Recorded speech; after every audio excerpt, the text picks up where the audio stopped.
پاکستان کے معروف اداکار کامیڈین جاوید کوڈو انتقال کر گئے ہیں۔ سٹیج اور ٹی وی کے معروف اداکار کامیڈین جاوید کوڈو 63 برس کی عمر میں لاہور میں انتقال کر گئے۔ ان کے اہل خانہ کے مطابق جاوید کوڈو طویل عرصے سے علیل اور جنرل ہسپتال لاہور میں زیر علاج تھے۔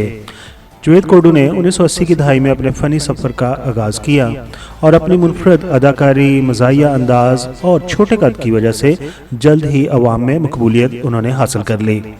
انہوں نے 150 سے زائد اردو، پنجابی فلموں اور سینکڑوں سٹیج ڈراموں اور پی ٹی وی شوز میں اپنی صلاحیتوں کے جوہر دکھائے۔ اداکار جاوید کوڈو نے اپنے سوگواران میں بیوہ، 2 بیٹے اور 1 بیٹی چھوڑی ہے۔ سٹیج کے نامور اداکار جاوید کوڈو کی نماز جنازہ لاہور میں ادا کر دی گئی ہے۔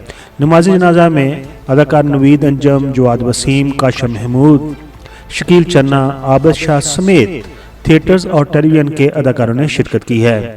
اس موقع پر نامور اداکاروں نے مرحوم کے بیٹے سلمان اور طیب کے ساتھ اظہار تعزیت بھی کیا ہے۔